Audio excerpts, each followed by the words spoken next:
La ilaha illallah, la ilaha illallah. Parmi les invocations du Cheikh, satisfaction d'Allah sur lui, on cite l'invocation suivante valable pour toute requête. Ô Allah, je te demande de par ce que cachent les voiles de ta solennité, comme glorification de ton visage. Si de telles glorifications apparaissent à l'univers, celui-ci sera écrasé, brûlé et réduit à néant. Je te demande par ces glorifications, par leur solennité et sublimité, que tu pries et tu salues Sidna Muhammad ainsi que sa famille proche. Je te demande que tu m'accordes telle et telle chose. Ici, il faut décrire vos souhaits. Fin. Parmi les prières du Cheikh, satisfaction d'Allah sur lui qu'il a adressé à Allah, le puissant, le solennel, on cite l'invocation qui comprend toutes les stations, toutes les positions, toutes les situations, toutes les présences, toutes les transcendances, tous les états et tous les rangs acquis par les gnostiques, les pôles et les singuliers afrad. Je vais vous présenter en guise d'indice le début de cette invocation pour que vous preniez conscience de l'ampleur des connaissances de ce cheikh, de sa générosité, de sa valeur chez Allah et de ce qu'Allah lui a préparé comme honorabilité et don. Le début de l'invocation est le suivant. Ô Seigneur, par ta faveur, je demande de ta faveur. Par ta largesse, je demande de ta largesse. Par ta générosité, je demande de ta générosité. Par ta gloire, je demande de ta gloire. Ne mets pas fin à mes jours avant que tu ne me fasses atteindre la plus haute station du pôle Sidi X et celle de Sidi Y. De même, le Cheikh a continué ainsi en dépassant une cinquantaine de grands noms des plus éminents prédécesseurs. Satisfaction d'Allah sur eux. Puis il a dit: ô Allah, je demande aussi leur rang de souveraineté sur la terre, de Gaoud, de Fahd, singulier, de Jamia, rassembleur, avec tout ce que ces rangs regroupent comme science essentielle, théorique, traditionnelle, dévoilée et infuse. Je te demande aussi les connaissances relatives à ton entité, à tes attributs, à tous tes noms et tes actes. Je te demande aussi tous les secrets, lumières, actions, états, stations, positions, dévoilements, conquêtes spirituelles, certitudes, monothéisme, constatation, amour, spécificité, bienséance entre tes mains, compréhension, jurisprudence religieuse et apparition de tes manifestations au sein de toute apparition. Accorde-moi aussi le respect des droits de ta seigneurie, la noyade dans la constatation de ta sublimité et de ta grandeur, l'éternelle langueur et fusion à la suite de ta crainte révérentielle et de ton autorité solennelle, la stagnation sous les tempêtes des destins que tu as décidés, et la perfection dans tout ce que je fais par toi et pour toi des points de vue islam, foi, bienfaisance, savoir, acte, état, position, station, certitude et éthique. En somme, ne mets pas fin à mes jours que lorsque tu me donnes tout ce que tu leur as donné en tant que Paul durant toute leur vie et jusqu'à leur mort. Donne-moi tout ce que j'avais cité et même ce que je n'ai pas mentionné alors que ton savoir l'encercle bien. Donne-moi en plus de ceci la Koutbaniya, rang de Paul, de tout Paul, depuis la mission du prophète, prière et salut d'Allah sur lui, jusqu'au souffle dans la trompe, quelle que soit la circonstance. Accorde-moi la souveraineté sur terre de tout souverain, le rang de Gaoud de tout Gaoud, le rang de tout rassembleur, Jamia, le rang de Fard singulier de tout Fard, depuis la mission du prophète, prière et salut d'Allah sur lui, jusqu'au souffle de la trompe. Le Cheikh a continué dans ce sens jusqu'à ce qu'il a dit que tu me donnes, ô Allah, en plus de cette Koutbaniya, tout ce que tu as donné à Sidna Tal'a et à Sidna Zubayr, etc. Il a continué ainsi en citant une soixantaine de noms des grands compagnons du prophète, de leurs successeurs et des successeurs de leurs successeurs. Dans le premier groupe de noms cités, le Cheikh n'a mentionné que les plus célèbres des pôles parmi les compagnons du prophète et d'autres, mais dans le deuxième groupe, il a ajouté l'invocation suivante: fais de moi un héritier de tous ces gens, dans leur science, connaissance, secret, lumière, acte, état, etc. Il a continué ainsi en mentionnant différents détails de ce type. Puis il a dit: accorde-moi, ô Allah, une grande importance dans ma station spirituelle en ces classes de pôle, de singulier, de raout, de souverain sur terre, de rassembleur. Une importance telle que les rangs de tout autre pôle, singulier, raout, successeur ou rassembleur, s'annulent devant ma station. De même pour les rangs de tout autre gnostique, amoureux, bien-aimé, disciple ou attiré vers Allah par Allah. Accorde-moi une levée de voile en cette station spirituelle à chaque clin d'œil et à chaque instant, selon le rapport de la nuit d'Al-Qadr et aux autres nuits, et que ça dépasse ce rapport par 1000 fois 1000 fois 1000. Le Cheikh a continué ainsi en dénombrant un grand nombre de fois 1000 fois 1000, puis il a dit: accorde-moi dans ce rang de Paul, le rang du Paul singulier, le Gaout secoureur, rassembleur et le grand souverain sur la terre, dont le prélèvement est direct, sans intermédiaire, à partir du prophète, prière et salut d'Allah sur lui. Accorde-moi les rangs de ton et de son suppliant, de ton et de son calife au sein de tous les univers. Accorde-moi alors la gestion absolue, globale, générale, parfaite dans tous les univers, prélevés de Sayyidina Mohammed, prière et salut d'Allah sur lui, de Abu Bakr, d'Omar, d'Othman, d'Ali, d'Israfil, de Jibril, de Mikaïl, d'Azraïl et de l'Esprit qui est le roi de tous les univers et de tous les mondes. Accorde-moi ce rang de Paul qui est par rapport à tous les élus de son époque, similaire au soleil par rapport aux autres planètes.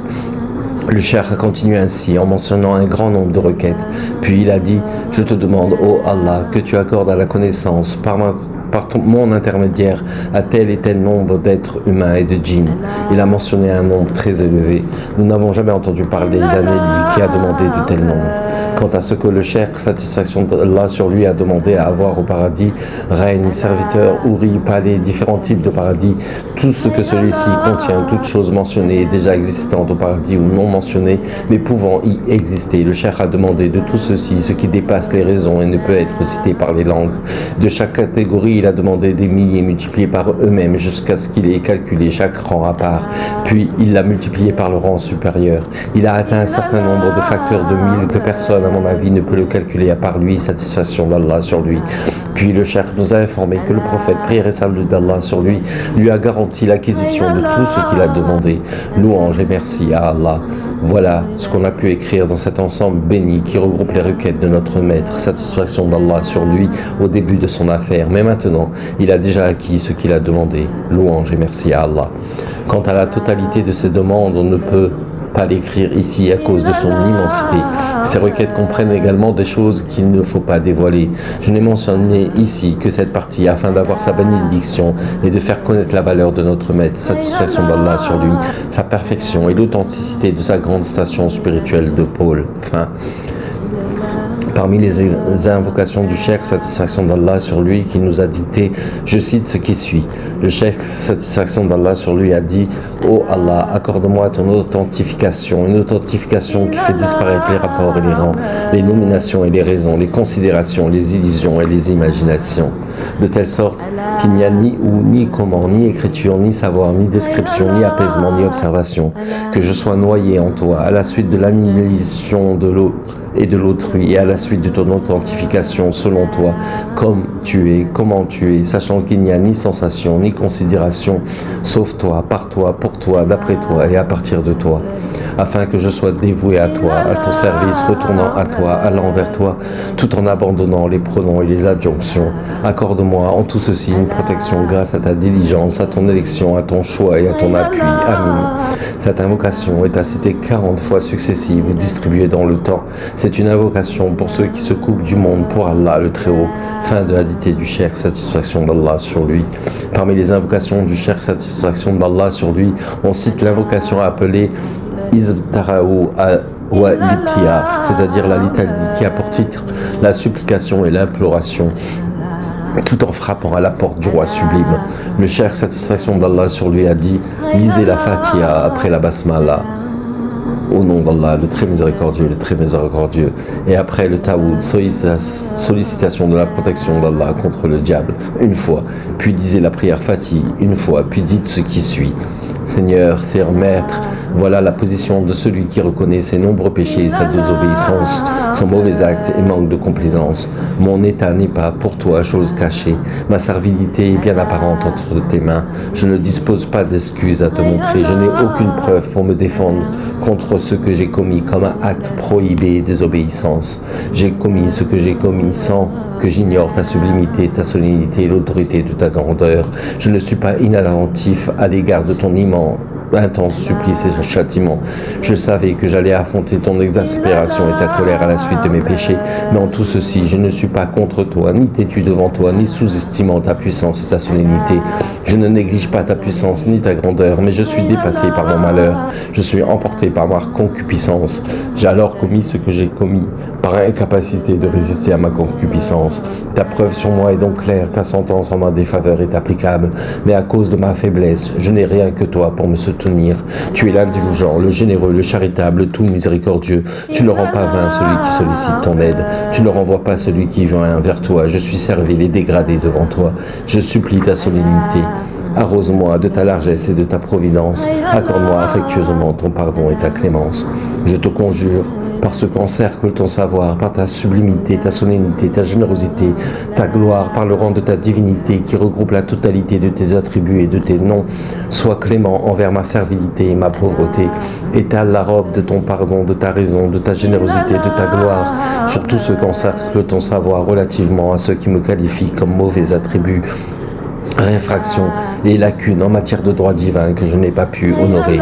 Tu es le plus généreux de ceux dont les portes sont pleines de demandeurs. Tu es détenteur de l'immense gloire et de la largesse qui dépasse celle de tous ceux à qui les mains des démunis sont tendues. Ta générosité est tellement ample et ta gloire est tellement grande et importante qu'il est inimaginable que tu puisses rendre vaine la main tendue d'un démuni qui sollicite ta diligence et ton pardon sur ses péchés et ses désobéissances. Pardonne-moi et offre-moi ta miséricorde et ta diligence. Je t'ai fait cette demande selon l'ampleur de ton essence et de tes attributs de générosité, de gloire, de diligence, de pardon et de louange. Mon Dieu, si ma demande nécessite que je sois droit, je n'aurais même pas osé te la faire, ni m'arrêter devant ta porte, puisque je connais mes mauvaises œuvres et réfractions. Je sais aussi que je mérite le bannissement, l'intermédiation et l'éloignement, mais je t'adresse cette demande selon ta valeur, tout en comptant sur tes attributs de gloire, de générosité, de diligence et de pardon. Je compte aussi sur la décence par laquelle tu t'es qualifié toi-même et qui a été évoquée par ton messager. Prière et salut d'Allah sur lui. En effet, tu ne rends pas vaine une main tendue par un pauvre. Malgré l'ampleur de mes péchés, et bien qu'ils dépassent les bornes et l'énumération, ils sont incomparables à la dimension de ta générosité et de ta diligence. Ce rapport entre mes péchés et ta générosité ne dépasse pas celui qui existe entre une particule et le globe terrestre. Par le droit de ta générosité, de ta gloire, de ta diligence et de ta raison, qui sont des moyens qui m'encouragent à solliciter ta diligence et ton pardon, efface mes fautes et pardonne-moi selon ta largesse et ta diligence. Si je ne mérite pas de tels dons, tu es pourtant digne de pardonner celui qui ne mérite ni diligence ni générosité. Tu es digne d'effacer en un clin d'œil tous les péchés et les désobéissances de toutes tes créatures. Ô digne de glorification et de générosité, de diligence et de miséricorde, ô détenteur de richesses immenses et d'aisance énormes. Puis, citez la prière Fatih sur le prophète, prière et salut d'Allah sur lui une fois. Puis le cheikh satisfaction d'Allah sur lui a dit, le meilleur moment de s'orienter vers Allah par cette invocation est le dernier tiers de la nuit. À ce moment, l'invocation est loin d'être rejetée par Allah le Très-Haut. Il est recommandé aux disciples d'invoquer son Seigneur pendant les moments connus d'exaucement. Le cheikh satisfaction d'Allah sur lui a autorisé tous ceux qui savent lire parmi ses compagnons à citer ces invocations. Fin de la dictée du cheikh satisfaction d'Allah sur lui, à partir de sa mémoire et de ses propres mots, en une seule conférence à la maison de prière à Abi Faroum. Le cheikh nous a autorisé par écrit à citer cette invocation et nous a écrit son autorisation de sa propre main, satisfaction d'Allah sur lui, qu'Allah nous fasse jouir de sa satisfaction. Amin. Celui qui récite cette prière doit concentrer sa détermination. Le cheikh satisfaction d'Allah sur lui a dit, la détermination de l'être humain est dominatrice sur tous les univers. Chaque fois qu'elle s'attache à un objectif et qu'elle le cherche tout en suivant le droit chemin, sans réticence ni abandon de cette demande, sans sentir de la difficulté dans sa quête et sans avoir ni doute ni hésitation, mais plutôt avec une ferme croyance qu'elle va arriver au but, voire mourir pour y arriver. Elle atteindra son objectif, même s'il se trouve derrière le trône. Fin de la dictée du cheikh, satisfaction d'Allah sur lui. Le cheikh, satisfaction d'Allah sur lui, dispose d'autres prières que celles qu'on vient de citer. On ne s'y attarde donc pas parce qu'elles sont très longues. Celui qui s'y intéresse n'a qu'à les rechercher là où elles se trouvent. Nous avons clos ce chapitre par ces prières bénites.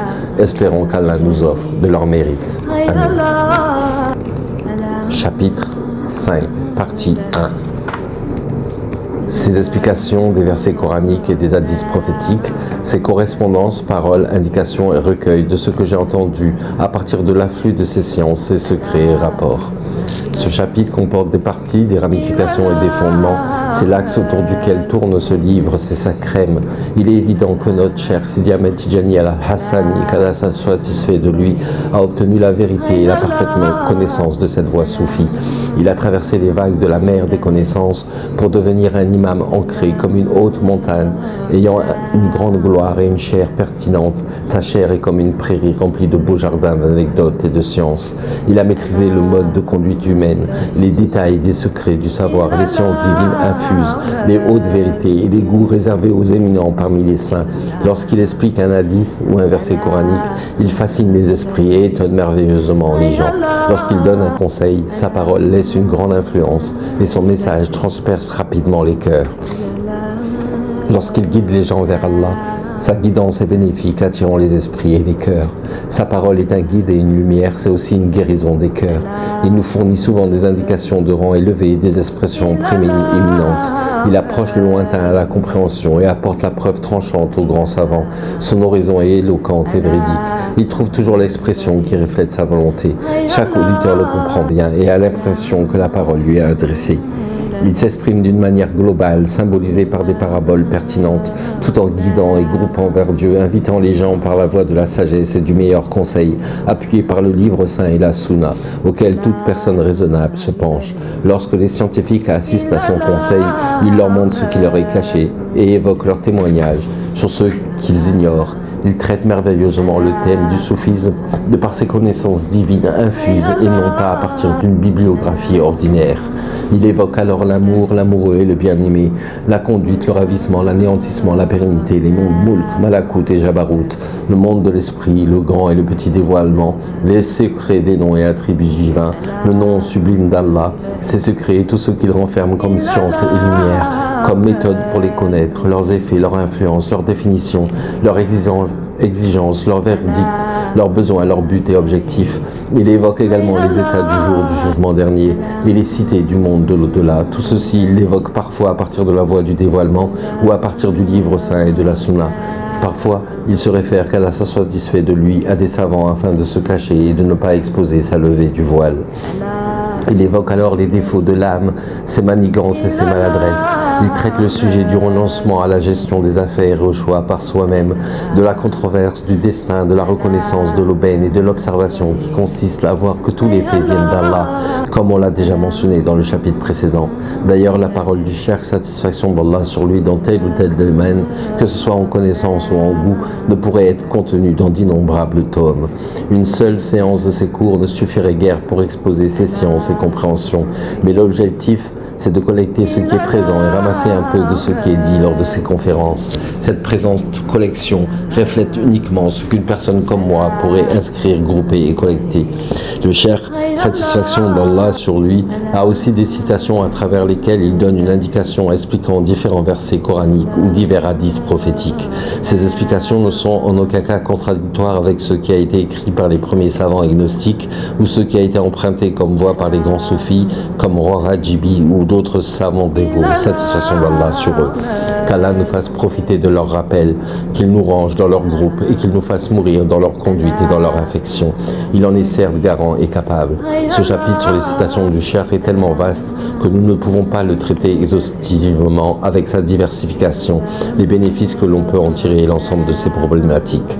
D'ailleurs, on ne cesse d'entendre les paroles du cheikh, satisfaction d'Allah sur lui, ses proverbes et paraboles, ses connaissances nombreuses et leurs particularités, mais l'oubli règne sur l'être humain et il ne reste accroché dans les cervelles que ce qu'on entend souvent et ce qui est répété de jour comme de nuit.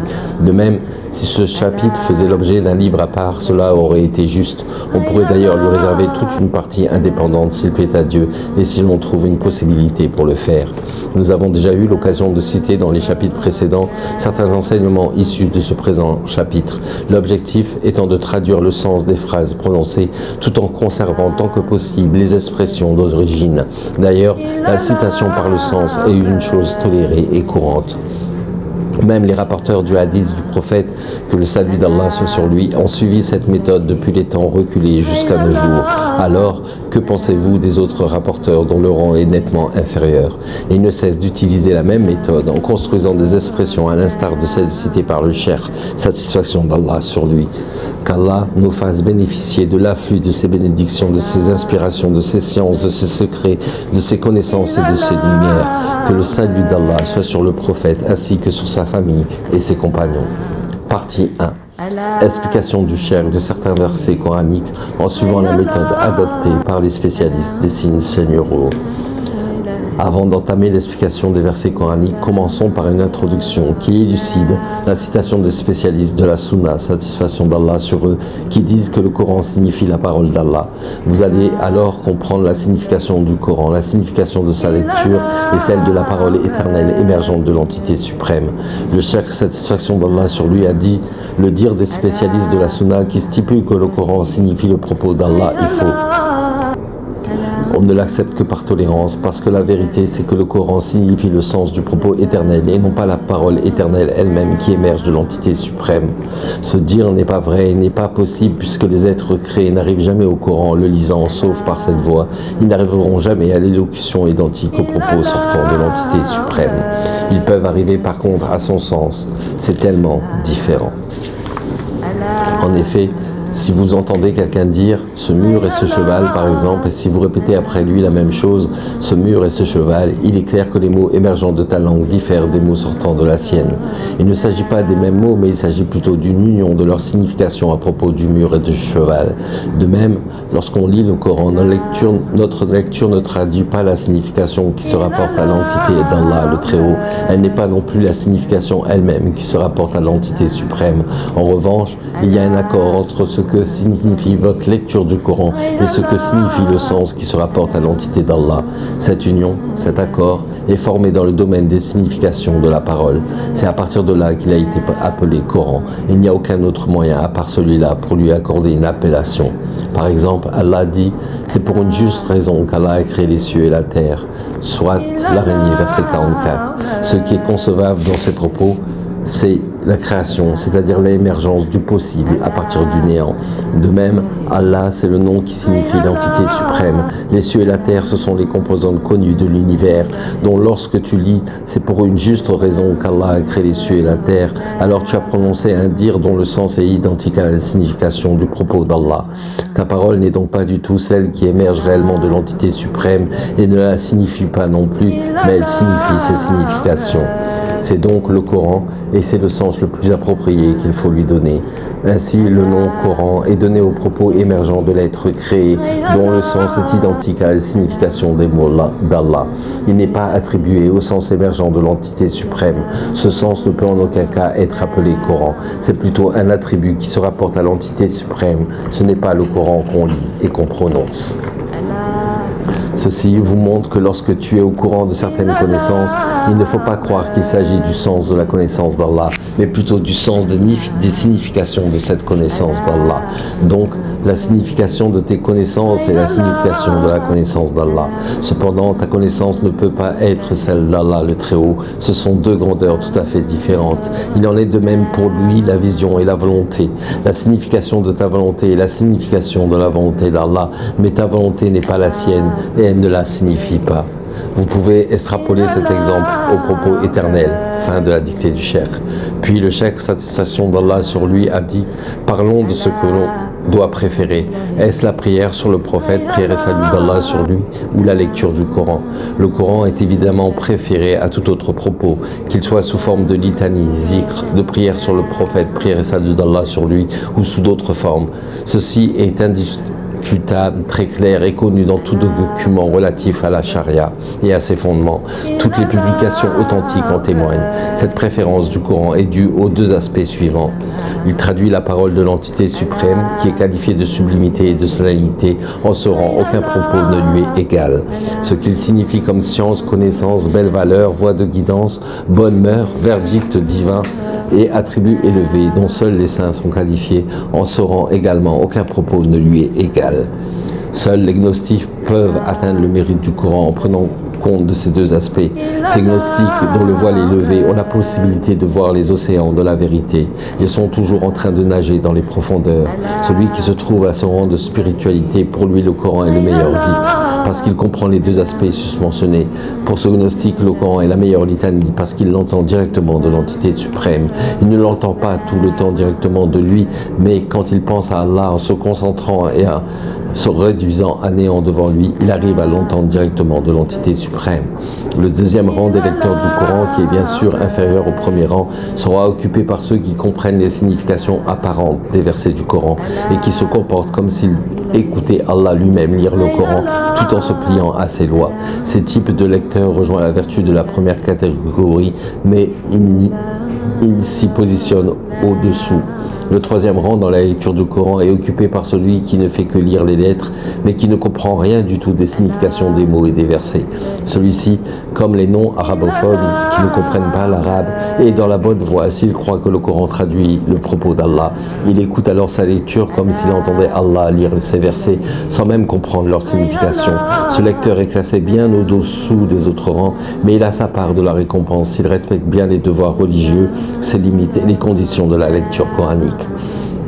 Le quatrième rang est celui d'un lecteur qui lit le Coran en comprenant le sens des versets ou souvent sans comprendre, mais qui ne cesse de désobéir à Allah sans limite et sans aucun respect des devoirs religieux ou des conditions de la lecture. Pour celui-ci, la lecture du Coran ne pourrait pas lui être bénéfique. Au contraire, tant qu'il lit les versets coraniques, tant que ses péchés s'amplifient et tant que son châtiment grandit, le verset suivant, Sourate la Caverne 18, verset 57, en témoigne. Quel pire injuste que celui à qui on a rappelé les versets de son Seigneur et qui en détourna le dos en oubliant ce que ses deux mains ont commis. Nous avons placé des voiles sur leur cœur de sorte qu'ils ne comprennent pas le Coran et mis une lourdeur dans leurs oreilles. Même si tu les appelles vers la bonne voie, jamais ils ne pourront donc se guider. Allah dit dans la sourate L'Agenouillé, verset 7-9, « Malheur à tout grand imposteur pécheur. Il entend les versets d'Allah qu'on lui récite, puis persiste dans son orgueil comme s'il ne les avait jamais entendus. Annonce-lui donc un châtiment douloureux. S'il a connaissance de quelques-uns de nos versets, il les tourne en dérision. Ceux-là auront un châtiment avilissant. » Allah dit aussi, sourate 5, la table servie, verset 68, dit « Ô gens du livre, vous ne tenez sur rien tant que vous ne vous conformez pas à la Torah et à l'Évangile et à ceux qui vous a été descendu de la part de votre Seigneur. Tous ceux qui apprennent le Coran, mais qui ne se plient pas devant ses lois, ils le prennent alors en moquerie et en dérision. Dieu a dit dans Sourate la Vache, verset 231, « Et quand vous divorcez d'avec vos épouses et que leur délai expire, alors reprenez-les conformément à la bienséance ou libérez-les conformément à la bienséance, mais ne le retenez pas pour leur faire du tort.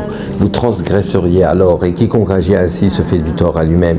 Ne prenez pas en moquerie les versets d'Allah. » Le prophète, prière et salut d'Allah sur lui, a dit « Qu'est-ce qu'ils ont en tête ceux qui vénèrent leurs riches, mais se moquent des dévots et disent du Coran ce qui convient à leur idée, tout en abandonnant ce qui ne leur convient pas. Ils croient alors en une partie du Coran et ils rejettent le reste. » Le prophète, prière et salut d'Allah sur lui, insinue que ces gens risquent la punition de Dieu mentionnée dans la deuxième sourate du Coran, la Vache, verset 85.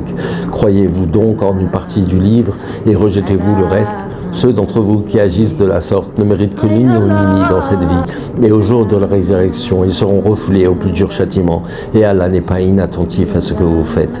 Le prophète, prière et salut d'Allah sur lui, a dit « Parmi ceux qui subissent le plus grand châtiment d'Allah le jour du jugement, un savant dont le savoir ne lui est pas bénéfique. » Dieu a dit, sourate 20, Taha, versets 124 et 125, « Et quiconque se détourne de mon rappel mènera certes une vie pleine de gêne, et le jour de la résurrection, nous l'amènerons aveugle au rassemblement. Il dira, ô mon Seigneur, pourquoi m'as-tu amené aveugle alors qu'auparavant je voyais?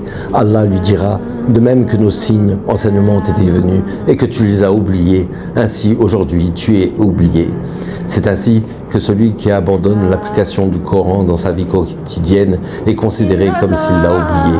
La punition précitée lui est destinée et le Coran ne pourrait pas lui être avantageux, contrairement à la prière sur le prophète, prière et salut d'Allah sur lui, qui est toujours avantageuse. Pour les gens qui occupent les 3 premiers rangs, le Coran est plus avantageux que la prière sur le prophète, prière et salut d'Allah sur lui. Mais pour celui qui occupe le 4e rang, la prière sur le prophète est plus avantageuse que la lecture du Coran. En effet, en lisant le Coran, il ne peut que s'éloigner de Dieu, qu'être banni et expulsé, sauf si Allah lui avait réservé un certain rang spirituel dans la connaissance divine. Dans ce cas, il sera pardonné pour tous ses péchés et sa lecture du Coran lui sera comptée positivement grâce à la l'amour divin porté pour lui. En dehors de ce rang, il est entre deux éventualités. Ou bien Dieu lui pardonnera pour une raison ou pour une autre. D'ailleurs, les raisons du pardon sont nombreuses. Ou bien son Seigneur discutera avec lui son compte dans le monde de l'au-delà et Allah le jugera sur la moindre particule de ses actes qui ne sont pas cohérents avec sa lecture du Coran. Celui qui se trouve en ce rang, la prière sur le prophète, prière et salut d'Allah sur lui est beaucoup plus avantageuse que la lecture du Coran. Allah prie sur lui 10 fois pour chacune de ses prières sur le prophète, ainsi que tout l'univers placé dans la sphère mondiale prie sur lui 10 fois pour chacune de ses prières. Il gagnera ainsi le bonheur éternel selon la promesse d'Allah qui ne peut qu'être concrétisée. Ceci arrive à l'obéissant et à l'insoumis. D'ailleurs, tous ceux qui ont bénéficié de la prière d'Allah et de ses anges ne peuvent qu'être parmi les gens du bonheur éternel. Donc, le lecteur appartenant à la 4e catégorie des lecteurs du Coran risque le châtiment et le malheur à cause de sa lecture et en même temps il vit le bonheur et le pardon à la suite de sa prière sur le prophète, prière et salut d'Allah sur lui. Si vous dites la rétribution qui se dégage de la lecture du Coran ne concerne que le Coran et non pas le lecteur, cette récompense est assurée envers tous ceux qui le lisent, même s'il s'agit de pervers. Ma réponse est la suivante. Il se peut que le lecteur soit récompensé pour sa lecture, mais cette récompense s'annule dès qu'il ne se plie pas aux instructions du Coran. La lecture du Coran sans l'application de ses règles est l'exemple qu'Allah a donné en faisant référence au genre de la Torah des Juifs lorsqu'il a dit « Ceux qui ont été chargés de la Torah mais qui ne l'ont pas appliquée sont pareils à l'âne qui porte des livres. » Sourate 62 le vendredi al-Jumu'ah, verset 5. Il est connu que l'âne ne bénéficie pas des livres qu'il porte sur son dos. Son dire « il ne la porte pas » signifie « il ne pratique pas ses règles ». Allah a dit « ceux à qui nous avons donné le livre, qu'ils le récitent comme il se doit, ceux-là y croient, et ceux qui n'y croient pas sont les perdants ». Sourate 2, la vache, verset 121. La vraie lecture, c'est l'application de ce qu'il contient, le Coran. Celui qui se détourne du Coran en refusant d'appliquer ses instructions ne le lit pas vraiment. Puis, sachez que les versets coraniques se présentent selon deux types. Le premier type concerne la classe ordinaire des gens, leur situation, ce qu'ils vivent comme injustice et oppression, le châtiment réservé aux injustes, leur répréhension, leur blâme. Il concerne également la responsabilisation des coupables, la colère d'Allah qui s'empare d'eux, le rappel de ce qui leur attend dans le monde de l'au-delà comme malédiction, indignation et supplice, l'éloge et le compliment envers ceux qui appliquent les instructions divines, leur récompense errant dans le paradis, ce qu'ils y trouveront comme approbation et satisfaction divine, et ainsi de suite. Voici ce qu'on trouve concernant les gens du commun. Par contre, le deuxième type qui concerne l'élite n'a pas de limite. Si cela est bien compris, on déduit alors que le premier aspect qui concerne les gens du commun n'est que couverture par laquelle Allah a caché les secrets du Coran.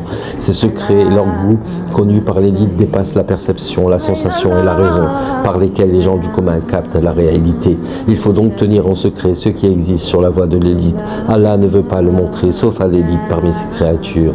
Il a été rapporté qu'Allah avait amadoué Abu Yazid un jour en lui disant « Toi, mauvais serviteur, si j'informe les gens de tes défauts, ils te lapideront par des pierres. » Abu Yazid a répliqué « Par ta gloire sublime, si j'informe les gens de ta miséricorde immense que tu m'as dévoilée, personne ne t'adorera. » Allah lui a ordonné alors de ne pas le faire. Il s'est tu donc. Fin de la dictée de notre cher Sidi Abou al-Abbas Tijani, satisfaction d'Allah sur lui.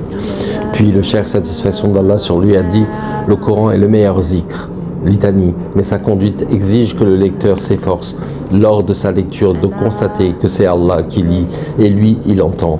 Si cet état devient permanent chez lui, alors il touchera le fana, c'est-à-dire l'anéantissement ou l'extermination totale, qui est effectivement la porte d'arrivée à Allah le Très-Haut, le Glorieux. Fin de la dictée de notre cher Sidi Abou al-Abbas Tijani, satisfaction d'Allah sur lui. Puis, sachez que dans la prière et le salut sur le prophète, prière et salut d'Allah sur lui, Allah s'est chargé de récompenser celui qui prie sur son bien-aimé, paix et salut d'Allah sur lui, en priant lui-même sur lui 10 fois pour chaque prière. Chacune des prières d'Allah sur ce serviteur comporte 2 secrets. Le premier secret, le prophète doit récompenser celui qui prie sur lui, prière et salut d'Allah sur lui. En effet, selon la règle de la générosité chez les généreux, si quelqu'un présente une bienfaisance à un généreux, son acte ne sera jamais vain. Étant donné la générosité qui qualifie le prophète, prière et salut d'Allah sur lui, il doit alors récompenser toute personne qui prie sur lui. Une fois que ceci est devenu obligatoire, Allah le glorieux, le Très-Haut, s'est chargé lui-même de récompenser toute personne qui prie sur lui en priant sur elle 10 fois pour chacune de ses prières. Le deuxième secret concerne l'amour, la diligence et la providence d'Allah pour son prophète, prière et salut d'Allah sur lui. En effet, celui qui se tourne vers Allah par les prières et les salutations sur le prophète, prière et salut d'Allah sur lui, sera aimé par Dieu comme récompense de son amour pour le prophète, paix et salut d'Allah sur lui. La récompense de cet amour divin survenant à la suite des citations permanentes des prières et salut sur le prophète, prière et salut d'Allah sur lui, et l'annulation de tous les péchés, même s'ils équivalent à ceux de tous les habitants du globe, depuis la création de l'univers jusqu'à sa fin, même s'ils sont des multiples et des multiples de ceux-ci. Allah a fait rentrer en effet ses péchés dans l'océan de sa grâce, de son pardon et de sa largesse. Non seulement il les annule, mais il les transforme en les plus hauts rangs de sa satisfaction, ce qui dépasse amplement l'espérance du pécheur dans le monde de l'au-delà. L'appréciation des actes de celui qui prie sur le prophète et le salue se place dans le monde de l'inconnaissable de la manière suivante. Chaque fois que les anges montent vers Allah avec sa fiche individuelle pleine de péchés, Dieu leur dit, puisqu'il a une diligence pour notre bien-aimé, alors ses péchés ne seront pas pris en considération comme les autres pécheurs. C'est ainsi qu'une fois que vous avez pris connaissance de cet aspect, vous devez savoir que la prière sur le prophète, prière et salut d'Allah sur lui, est nettement mieux pour cette classe de gens que la lecture du Coran. Cela n'est vrai que selon cet aspect particulier ainsi décrit, sinon la lecture du Coran est la meilleure litanie disposant du rang le plus élevé. Le Coran occupe le meilleur des rangs dans le rapprochement entre le serviteur et Allah, mais à condition que les actes et les états du lecteur soient purs. Celui qui le lit dans ce cas sera parmi les grands devanciers et les éminents gagnants de la satisfaction divine. Les gens de notre époque ne supportent pas ce droit chemin. Ils ne reçoivent alors que de la détestation et de l'exécration en lisant le Coran. Cette exécration est tellement importante que l'intellect ne peut pas la concevoir. Allah, le grand sublime, a une ardeur et une jalousie pour son livre saint, puisqu'il représente la présence de sa proximité et de son rapprochement. Celui alors qui se mêle à son livre saint, mais qui manque de civilité et de bienséance sera banni, délogé et détesté, puisqu'il n'a pas respecté convenablement la présence divine. Si vous savez ceci, vous découvrirez alors le rapport entre la lecture du Coran et la prière sur le prophète, paix d'Allah sur lui. Fin de la dictée du cheikh. Satisfaction d'Allah sur lui à partir de sa mémoire et de ses propres mots.